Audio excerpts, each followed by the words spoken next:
छात्रों, आप सभी का तनवाणी शैक्षणिक समूह में स्वागत है। आज की वीडियो में हम क्रिया और उसके भेद इसके बारे में चर्चा करेंगे। क्रिया की परिभाषा, ऐसे शब्द जो हमें किसी काम के करने या होने का बोध कराते हैं वे शब्द क्रिया कहलाते हैं। अब देखते हैं क्रिया के उदाहरण। रानू और हिमेश गाना गाते हैं। सुदर्शन पुस्तक पढ़ता है। मोर नाचता है।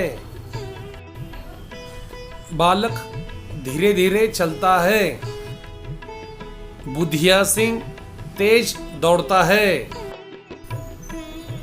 छात्रों, इन वाक्यों में गाते हैं, पढ़ता है, नाचता है, चलता है, दौड़ता है आदि शब्द किसी काम के होने का बोध करा रहे हैं, अतः यह क्रिया कहलाएंगे। क्रिया हमें समय सीमा के बारे में संकेत देती है। क्रिया के रूप की वजह से हमें यह पता चलता है कि कार्य वर्तमान में हो रहा है, भूतकाल में हो चुका है या भविष्यकाल में होगा। छात्रों, अब हम देखते हैं क्रिया का निर्माण कैसे होता है।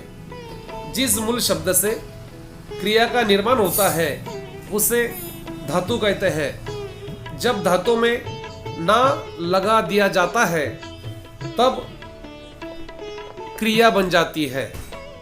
क्रिया को संज्ञा और विशेषण से भी बनाया जाता है। क्रिया को सार्थक शब्दों के 8 भेदों में से एक माना जाता है। जो सार्थक शब्दों के 8 भेद है, देखो, संज्ञा, सर्वनाम, विशेषण और क्रिया। क्रिया विशेषण अव्यय, संबंध सूचक अव्यय, समुच्चयबोधक अव्यय और विस्मयादि बोधक अव्यय। ये जो सार्थक शब्दों के जो 8 भेद है, उन 8 भेदों में से क्रिया को एक माना जाता है। क्रिया के भेद कर्म, जाति तथा रचना के आधार पर क्रिया के मुख्यतः 2 भेद होते हैं। एक अकर्मक क्रिया और दूसरा है सकर्मक क्रिया। अब हम देखते हैं अकर्मक क्रिया। जिस क्रिया का फल कर्ता पर ही पड़ता है वह क्रिया अकर्मक क्रिया कहलाती है। इस क्रिया में कर्म का अभाव होता है, मतलब वाक्य में कर्म होता ही नहीं है।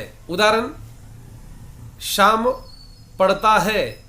इस वाक्य में पढ़ने का फल शाम पर ही पड़ रहा है, इसलिए पढ़ता है अकर्मक क्रिया है। जिन क्रियाओं को कर्म की जरूरत नहीं पड़ती या जो क्रिया प्रश्न पूछने पर कोई उत्तर नहीं देती उन्हें अकर्मक क्रिया कहते हैं। अर्थात जिन क्रियाओं का फल और व्यापार कर्ता को मिलता है उसे अकर्मक क्रिया कहते हैं।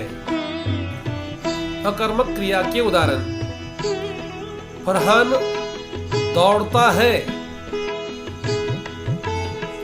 सांप रेंगता है। पूजा हंसती है। हारमन खाता है। पक्षी उड़ता है। सैनिक बचाते हैं। इन वाक्यों में देख सकते हैं कि दौड़ता है, रेंगता है, हंसती है, खाता है, उड़ता है, बचाते हैं आदि वाक्यों में कर्म का अभाव है। यह क्रिया का फल कर्ता पर ही पड़ रहा है, अतः यह उदाहरण अकर्मक क्रिया के अंतर्गत आएंगे। अब देखते हैं सकर्मक क्रिया। जिस क्रिया में कर्म का होना जरूरी होता है वह क्रिया सकर्मक क्रिया कहलाती है। इन क्रियाओं का असर कर्ता पर न पड़कर कर्म पर पड़ता है। सकर्मक अर्थात कर्म के साथ।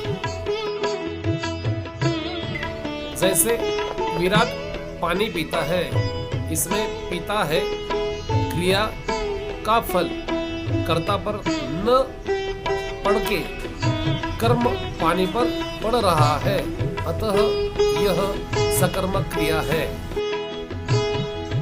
छात्रों, अब हम देखते हैं सकर्मक क्रिया के उदाहरण। रमेश फल खाता है, सुदर्शन गाड़ी चलाता है, दिनेश बाइक चलाता है, रमा सब्जी बनाती है, हिना सामान लाती है। छात्रों, दिए गए उदाहरणों में देख सकते हैं कि क्रिया का फल कर्ता पर ना पड़ के कर्म पर पड़ रहा है, अतः यह उदाहरण सकर्मक क्रिया के अंतर्गत आएंगे। सकर्मक क्रिया के भेद। पहला भेद है एक कर्मक क्रिया। जिस क्रिया में एक ही कर्म हो तो वह एक कर्मक क्रिया कहलाती है। जैसे तुषार गाड़ी चलाता है, इसमें चलाता क्रिया का गाड़ी कर्म एक ही है, अतः यह एक कर्मक क्रिया के अंतर्गत आएंगे। द्विकर्मक क्रिया। जिस क्रिया में दो कर्म होते हैं वह द्विकर्मक क्रिया कहलाती है।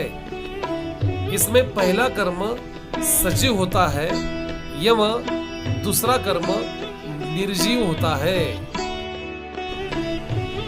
जैसे श्याम ने राधा को रुपए दिए। ऊपर दिए गए उदाहरण में देना क्रिया के दो कर्म है, राधा एवं रुपए, अतः यह द्विकर्मक क्रिया के अंतर्गत आएगा।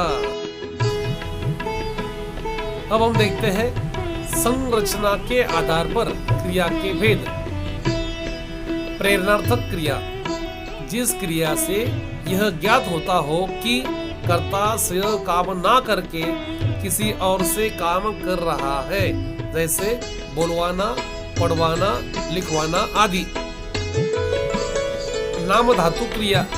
ऐसी धातु जो क्रिया को छोड़कर किन्हीं अन्य शब्दों जैसे संज्ञा, सर्वनाम, विशेषण आदि से बनती है, वह नाम धातु क्रिया कहते हैं। जैसे अपनाना, गरमाना आदि।